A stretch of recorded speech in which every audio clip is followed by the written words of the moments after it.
Welcome back, everyone. I'm very pleased to be introducing our final speaker. We have Matt Kopala, and he is the founder of Site District, a WordPress hosting platform.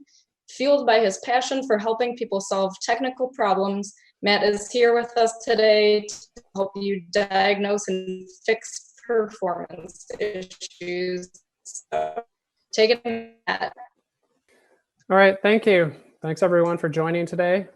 There's a link in the middle of this first slide here if you would like to follow along to my slides. They're up on Google Slides. You can type that in and pull up the slides too. I've got quite a bit here to talk about today, so I'm going to go pretty fast. Hopefully I can make it through in time and everything comes through clearly. So, all right, let's get started. So first, a little bit about me. You already heard a little bit. I grew up in Arizona, came from there. Then when I went to college down in Tucson, also in Arizona, and I studied computer engineering there for 4 years. After I graduated, then I moved to Austin, Texas, and I worked for AMD, and I worked on the first 64-bit processor that they designed. And that little piece right up there at the top was mine. After that, I left AMD, and then I went on a 3.5-year backpacking tour around the world. And then WordPress, then fast forward a few years, and around 2011, I got involved with WordPress, first doing some plugin development for a client. And his business ended up being successful, and he went on to get hundreds of clients. But he was having issues with hosting and performance and security. And so I took a look at that, and I said, oh, I can fix that. And so that's what became Site District after that. And so now we've been hosting we're hosting hundreds of clients and thousands of sites, and we've been doing that for almost 6 years now. Here's what I'm going to talk about today. Quick outline. First, why are we here? Why does performance even matter? Understanding how a page loads in your browser. We'll figure out how to test your page speed. We'll look a little bit at the server response time, which is the first part of that page load. We'll see how WordPress hosting factors in. Actually, that's part 2. We'll talk about hosting, the economics of it, optimization, the cost of speeding up your site. We'll talk about diagnosing that first response that you get back from the server. We'll talk about how your page fully loads in your browser after it gets back all that information from the server. We'll talk a little bit about full page caching, and then if we've got time, about CDN and visitors from around the world and how speed factors into that. All right, so today I'd like to focus on how you can get the biggest bang for your buck, and that's for most sites. There are special cases, special sites. This is for most people. We're going to focus on what you have control over. Unless I will talk about quite a few technical details, but I won't get into anything too deeply.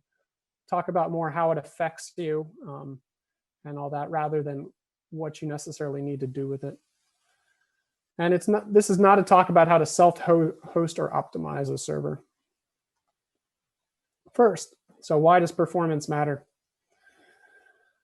For a number of reasons. If you have paying customers, then you care when they come to your site if they're going to stay on the page, if they convert, or if they just leave it. If you're developing your site, it wastes your time if your WordPress admin is slow. And then the perception of the visitors to your site or your client's site matters too. If it's a slow site, they probably won't think as highly of you. Google has said that page speed is a factor in ranking. Slower sites will be penalized in terms of ranking. And then if you build a fast site for your client, then they're probably more likely to be happy with it and come back for future work and repeat business and support. And then even more than that, I'd like to argue that speed equals happiness. Let's think about this for a little bit and then ask yourself this question. Has anyone ever said this? No. No one wants their websites to be slower. So the faster, the better. Next, a little bit about something called habituation, or at least as I understand it. If you're getting started on a site, and you're working on it, site speed, whatever you start with, will seem normal. And you'll probably not understand the magnitude of differences in WordPress speed until you experience it. Also, if you're starting on a blank WordPress site, usually it'll be fast to start and it'll only get slower over time as you add things to it or it's been hosted for a while. Variations for the same site can be huge. Some sites can be 10 times slower on some hosts or with unnecessary plugins compared to a more optimized version. My hypothesis is, why don't more developers, designers, and site owners fix their slow sites? And I think that's because slow is comfortable and optimization is risky and uncertain. You or they don't necessarily know how to make the site faster, and you don't know if or how much faster your site could be. And so it's not that you don't want sites to be faster, it's that it's not a priority. So I want to talk a little bit more about that last word there, priority. I'd like to define priority as value divided by effort. We've already talked about the value of having a fast site. So now if your effort goes down, priority goes up. So my goal today is to show you how to minimize that effort. All right, now let's get into it a bit more. Let's understand what it means for a page to load in your browser. This is a simplified diagram of a waterfall, which represents what happens in your browser when someone visits a site. When you first come to the site, your browser will go and do a DNS query and find out where that domain lives. It will then need to make a connection to the server, and assuming you're running the site that you're connecting to is running HTTPS, and these days all sites should be, then it'll negotiate that connection, and then it'll ask for a page. And then you'll be waiting for this orange block here for the server response time.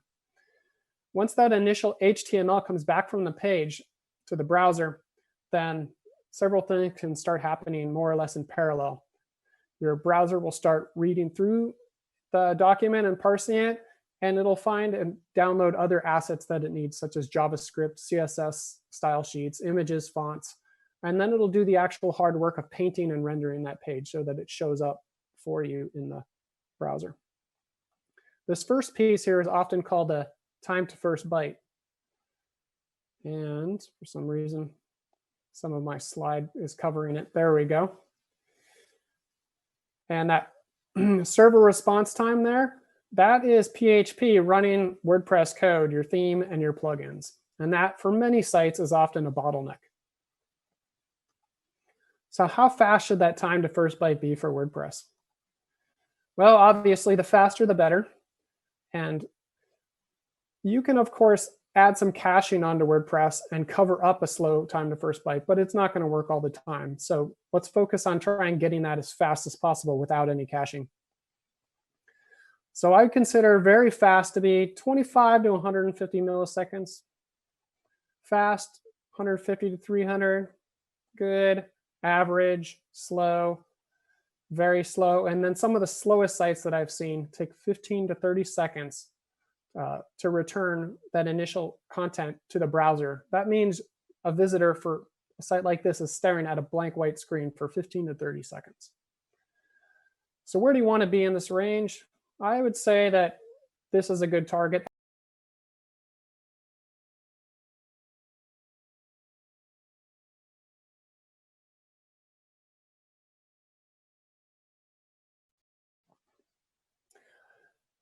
This is a screenshot from a Chrome extension that I really like called Page Performance, and there's a link to it. If you type that in, or you can search on the Chrome extension store. This is nice because once it's installed in Chrome, it sits in your browser, and then any page you load, no matter what site it is, you've got this little speedometer that sits up near the top that you can click. And when you click that, you can see how long it took for those different things that I showed in that previous diagram for the actual page that you're viewing. In fact, I've got it installed in this browser. So if I click it here, I can see that when I opened up and pulled up these slides, it took 370 milliseconds to get the page back. The next thing is your page speed also depends on your location relative to where your site is hosted. And so sometimes for a site that you're visiting, it's nice to know where your site, in fact, almost always, it's nice to know where it's hosted so that you can figure out what effect that might have on performance and where you should test from later when I show some of those tools. So here's another Chrome extension. This one is a DNSlytics IP address info extension. And if you install this, then you can click the little magnifying glass in the browser and it will show you, it will take its best guess at where that website is actually hosted. In this case, I tested the Santa Clarita website and it shows up as being in Chicago and hosted by SingleHop, which is an infrastructure provider. Now on to testing in a little bit more detail. I'm going to talk about a tool called Web Page Test. This is a screenshot of Web Page Test. When you go to webpagetest.org, this is what you'll see. This is one of my favorite tools for testing. It gives a lot of great information right up front so that you can see it quickly. Once you run a test with Web Page Test, you wait for a little while and the results come back and you'll see something like this. There's a bunch of grades that go across the top here. And A's are good, green is better.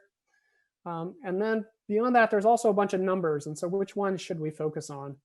So generally, the first byte time, which I talked about earlier and is often a bottleneck for sites, is good to look at. And then there's something called the speed index. So what is the speed index? Web Page Test defines a speed index as the average time at which the visible parts of the page are displayed. So why do we care about that? Well, this is because it represents what people actually see.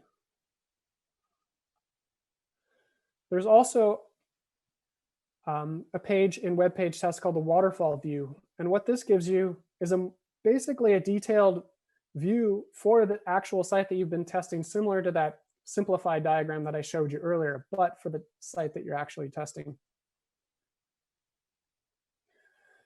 The film strip view is one of my favorites. This will show you how your page is rendering over time. And so, for example, I pulled up the Santa Clarita WordCamp site here and tested that in Web Page Test. And I can see that for the first half a second, almost up to 1 second, nothing was showing up, but then at around 1 second, things start to come in. I see some of the colors there, and then it takes about another 1.5 seconds until the background image is loaded and I'm seeing everything. So this film strip view lets you see what your user's actually seeing over time. And this is where that speed index is also derived from. So when you run Web Page Test, there are a bunch of settings that are important. The default settings are okay, but I think there are some better settings that you can actually achieve. So first of all, if your site's using a HTTPS, use the correct one. Hopefully your site is. So put that in there so that you don't have a redirect and a penalty in your score there. Next, pick a location that's close to your server. The reason for this is we want to verify, at least to start when you're first testing. We want to try and figure out what's going on with your site, and we want to eliminate things such as the network causing slowness. So if we can test as close as possible to the server, then we can have a better idea of how the site itself performs rather than your internet connection. Pick a cable connection. You can also pick native if you want to. It's even faster, and that'll give you a better idea of factoring out some of the network speed. Although cable will probably be more similar to what your actual users are using. By default, this number of test defaults to 3. I like to set it to 1. It speeds things up a little bit, but then I also like to select first and repeat view. This is all under the advanced settings, by the way. All you need to do is click this link here and these extras will show up. And then finally, click this capture video checkbox, and that's what's going to get you that film strip view that I showed in the previous slides.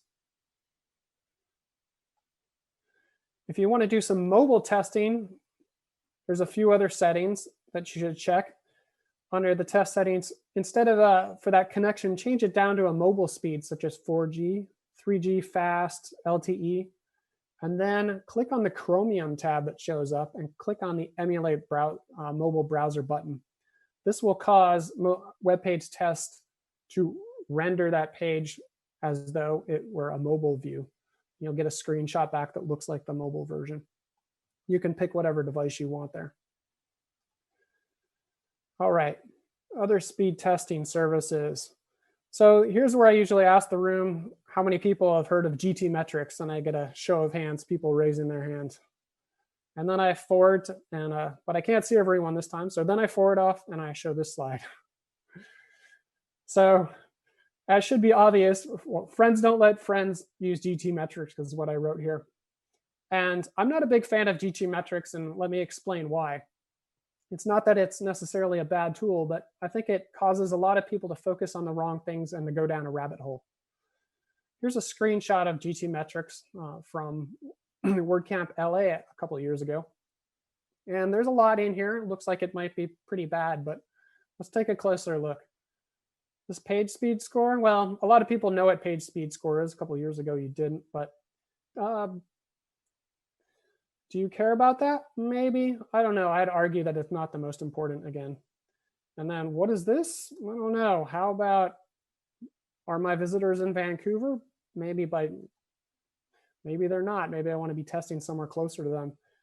The fully loaded page load time here, that can be misleading. These numbers here don't necessarily mean something by themselves, and a lot of this other advice down here doesn't actually matter. So I think the important thing is, when you're using a tool, ask yourself the question, is it measuring and showing me what my actual users are experiencing? All right, let's talk a little bit more about that server response time and what goes into that. There are pretty much two things that go into your server response time. One is your hosting provider, and two is your website implementation. And for WordPress, that pretty much means your theme and your plugins. So let's talk a little bit more about that first one. Well, before I go on to that, a word about WordPress optimization plugins. So plugins, a lot of people like to put plugins on their site to try and optimize things, but the thing is they can't optimize their raw site performance, and they mostly cover up performance issues. I generally don't recommend them, and you don't really need them on better hosting, at least if your site is decently fast. They can make your server response time actually worse on a faster host, because optimization plugins are just more PHP code to run. And there are some exceptions. Sometimes you might want page caching, especially if it's not provided with your host. All right, so that time to first byte, let's do a group activity here with everyone that's hopefully online. If you go to this link here, and I'm going to also open it up in my browser, we can test time to first byte for people's sites. And hopefully this loads up. I'm having some speed issues on my side with things downloading. Once this page loads, you should see some other people might have it faster.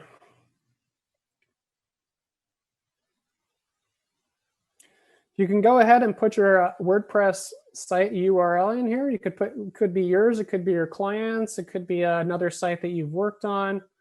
And this site, my bandwidth here for some reason with the zoom on is horrible. What this should do is send back in real time a measurement of everyone's speed on their site. And if you're watching this, it should come back in real time and show everyone overall some histograms of what everyone else is seeing. And that is taking forever to load on mine, and I can't even tell. Well, I can check another window to see if it's coming up for people. Or I can try at least. I don't want to stay on this too long if it's not working. I wish I could see it. All right. Well, that didn't work out so well. First time doing an online presentation of this sort. Usually this works pretty well in person. So I'll jump back to my slides, which are already loaded at least. If you were able to use that test and see it, then probably what you most likely saw is that most of the response times we're probably far beyond that 500 milliseconds that I recommended.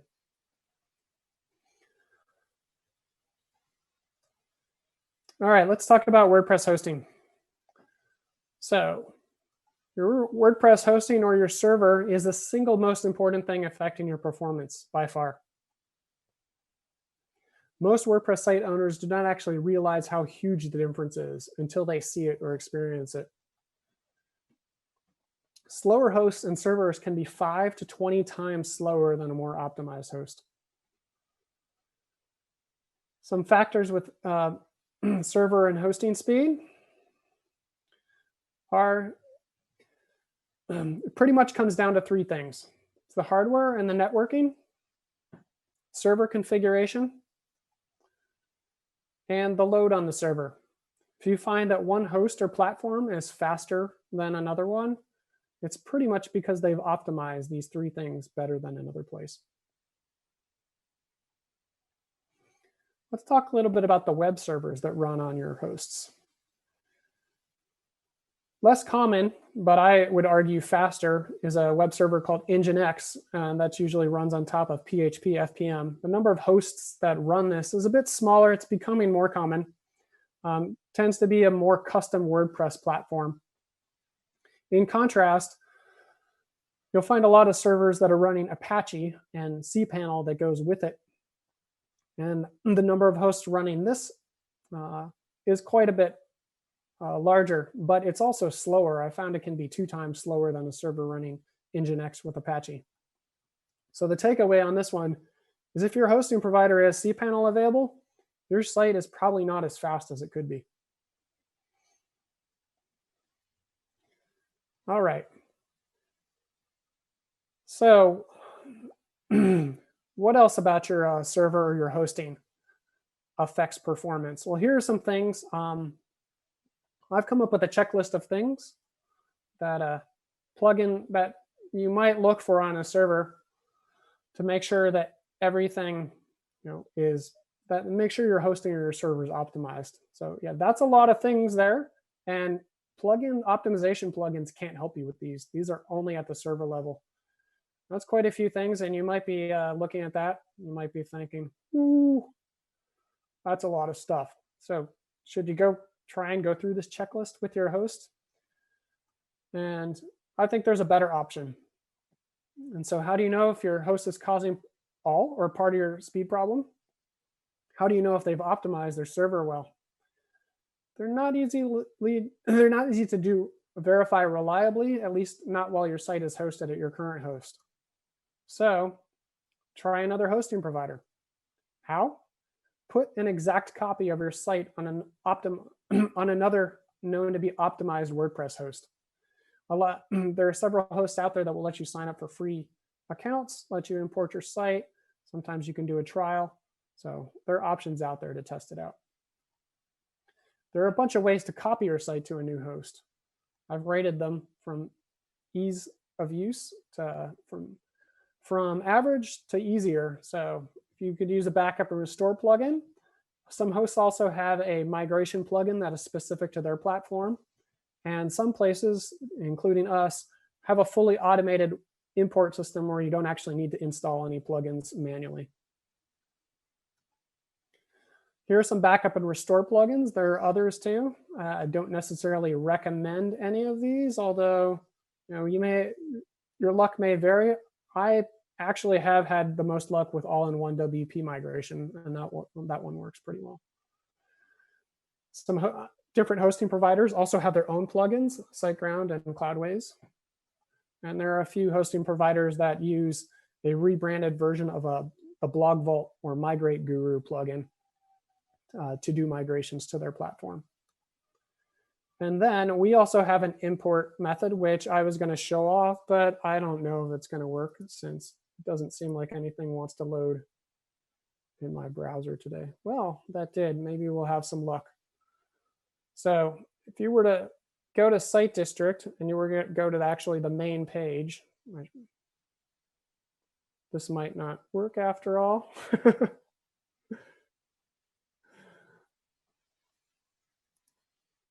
All right. It seems like my bandwidth going out is all right, but coming in is not that great. Let's test this out though. Let's see if I can get in here.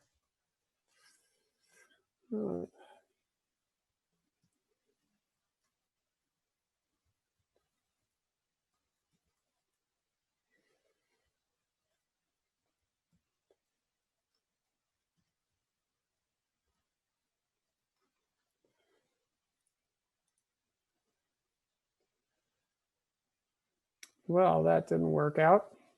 All right. But this page load test that we did earlier finally did load. So we'll skip the demo on the import and just take a look at this. And we can verify here what I suspected, that most of the response times for people that tested it for their 13 sites here are slower than that 500 milliseconds. So everything from the right here over is slower. So that means pretty much all the sites that you tested here probably could and should be faster for the time to first byte. All right. Since we couldn't test that out, I've actually got a table and a chart from of hosting providers based on my experience from migrations and imports and just working with them, of hosts ranked from fastest to slowest. And this is just about average uncached performance. And it's just for sites that are $100 a month or less, more or less. And there is one on this list that I haven't tested, but based on everything I've read online, probably has some of the fastest performance out there for WordPress, and that's ServBolt. So I showed this off at one WordCamp, and I got a question from someone and they said, but wait, I'm on this provider, and you had them in the average column. I think my website's actually pretty fast. So I thought of some responses to that. And some things to consider. Ignorance is bliss. Your site might load in 2 seconds on one provider, host XYZ, but you just haven't seen it load in 1 second on another host yet. Page caching. Is your host using page caching? Test the site of your speed while logged in. That will often bypass caching and give you a better idea of the uncached performance. And yes, maybe your site is fast enough. If you're happy and your clients are happy, then that's great. And mobile. Test it. Use the settings that I showed you earlier. Tested a web page test with a slower internet connection and see how quickly it loads then. Sites that are fast on desktop can often be a lot slower on mobile. This is some feedback I got from, this is a Facebook group called WordPress Speedup. And I went on there and helped someone out. This was someone looking to speed up their site. They were based in Europe. And at the time, I diagnosed their site and said it was their hosting provider that was slowing things down the most. And I recommended that they try out Kinsta at the time. And this person said they spent 5 days trying to optimize the site and their efforts didn't work. So in this case, so it's important to realize how much hosting can be a factor in this. I want to say a word on VPSs and dedicated servers versus managed hosting. So there's a perception out there that a VPS or dedicated server is good for performance. Well, maybe compared to a slow shared host, but really what a VPS or dedicated server gets you is flexibility, not performance. And a well-managed shared platform can easily outperform most VPSs and dedicated servers. And what that extra flexibility actually means is you just bought yourself an extra job as a system administrator. And for most people, performance is what you actually want. So what about hosting costs? And is it worth it? If it's an e-commerce site with any volume, then I definitely say yes. And is speed important to the client? Is budget a concern? Good managed hosts often will include what others upsell too, such as backups, SSL certificate, staging, security, firewall. So you might end up paying more in the end once you've added everything else on. And then finally, is your time worth it? Here's a tweet from Bridget a couple of years ago about, she decided to write an article on her blog about managed WordPress hosting. And this is what she tweeted out. She said $25, that's what she pays for her WordPress hosting. A lot of people think that's expensive. Is it? So these are some of the replies that she got back. She asked her community, donuts, $25 a month on donuts. Starbucks, Amy spoke today. She said that. And then here's a little bit longer reply that I think really hits the point home. Her final thoughts, your time is worth money. So Bridget argues, doesn't matter which host you choose, but pick managed hosting. The race to the bottom is real. Get good service, get good performance. Now, sometimes you have to convince your client on that investing in hosting is worth it. If you've got a new client, just tell your clients right up front that this is how much it will cost you to host your site. Don't create a problem where there isn't one. Existing clients, migrate their site to a new host and optimize it first, assuming that's okay and it's within your ability and rights. Then tell the client, hey, to speed up your site, you need to switch hosts. And tell them, you can then tell them it's already done. All you need to do is approve it, add your credit card. And this prevents the problem from them. This prevents two issues. When you say a migration to someone, they think two things. They often think uncertainty and they think difficulty. So if you're able to do this first, you've eliminated both of those. And it's a much easier sell. Economics of hosting. I decided to throw in a few terms here that I come across frequently that I think are fun economic terms to learn. One is false economy. And that's pretty much means that something you think is going to save you money is actually going to cost you more in the long run. And sunk cost. A lot of people often sign up for plans. They say, oh, but I already signed up for hosting and I paid for 3 years in advance. That's a sunk cost. And although it really should not, people or economicists, argue that it shouldn't be relevant to future decisions, but really, and a lot of people do justify their decisions based on that. Final recommendations on hosting. Try before you buy. Don't pay for 1 to 3 years of hosting at a discounted price. Start on a monthly hosting plan. Better yet, start with a host that provides a free development site, Pantheon, Flywheel, and we also do. You can get started, test out the platform without even needing to pay for anything to start. All right, now let's assume that you've put your WordPress site onto some faster hosting, but it's still slow, and you want to figure out what's going on. That's what this part is about. So that time to first byte, how do we diagnose what's going on in there? For most people, time to first byte and the server response time is a black box. Today, let's take a look inside.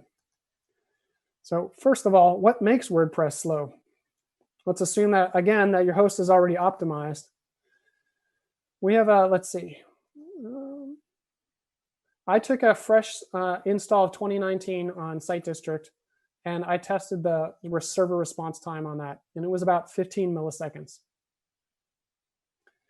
I went and I checked the slowest site on Site District a little while back, and 2.81 seconds for the response time for the main page. That's crazy. I'll do the math for you. That's 187 times slower. So someone took a WordPress, and it's the same server, same host. And that's just by adding all the plugins. Just in case you're curious, on the original host, that server response time was 30 seconds. So what's going on inside there? How do we diagnose time to first byte? Well, first of all, we're gonna go through these steps. We're gonna generate, wait for some traffic, then we're gonna review some profiling results, and we're gonna use a tool called New Relic for that. We're gonna make a change, we're gonna repeat, and that's it. So New Relic is an application performance monitoring tool. There's a free version available. There's a pro version, though, is most useful, and there's a free trial for that, but you do need root access to install it. It's provided by several WordPress hosts. And I personally have diagnosed hundreds of performance issues across many sites in very little time, usually under 5 minutes, thanks to New Relic. Some considerations though, it does have a performance impact. So I often leave it off when you're not running it. You can't go back in time, so you do need to have it turned on when you're actually experiencing the performance issue. It's also a starting point. You might see plugins and themes show up in New Relic, but you need to check the configuration on those, check if there's a newer version, things like that. When you first go into New Relic, you get a view that looks like this, and this is the overview is a breakdown of how much time PHP spent running excuse me, how much time your server spent running both PHP and MySQL. While this is interesting, it's not quite as helpful. New Relic has another page. They've got a WordPress integration, and it will show you how much time was spent by a plugin or your theme. And this can quickly tell you what's going on and what might be slowing down your site. In the case of this particular site, there was an A/B testing program plugin that was installed in the site that the client didn't actually need. We're able to just disable that plugin, and the site got twice as fast instantly. It also lets you drill down and find more details about that. I'm just going to skip through these quickly though, and show a few screenshots. I'll pick on Jetpack a little bit, even though these examples are actually several years old, and Jetpack has probably changed quite a bit. But in this case, for this one particular site, we found that it was slowing down the site quite a bit, and when we disabled it, we saw a huge performance gain. I've seen on the WordPress admin side, if your pages are slow there, I've seen popular plugins such as Yoast SEO actually slowing that down, so that was interesting to see. Before I had New Relic, this is how I felt trying to diagnose server response times. Afterwards, it was more like this. Now, one more true story is I don't actually use New Relic for optimizing WordPress much anymore. Until 2018, our servers were quite a bit faster as many others, but not quite as fast as some. And we upgraded our systems and our infrastructure, and our sites got twice as fast. And actually, since I put this slide together, we've done that again, and they've gotten twice as fast again. So I found that it's not necessary or worth the time to try and optimize sites more. So I don't need to use New Relic very often. So the moral of that story is optimized hosting was even more important than I realized. Got some guides here you can find on my slides later on using New Relic. Let's talk about that full page load time. Make sure your server is running HTTP2. This will help get everything downloaded to your browser faster. It's been around for a while, but still some hosts are not even using it yet. I'm just going to go through this fast because we're pretty much out of time. There's another nifty plugin, or here's some of the optimizations that HTTP, you used to have to do a bunch of these things, but if your server is running HTTP2, they're no longer as necessary.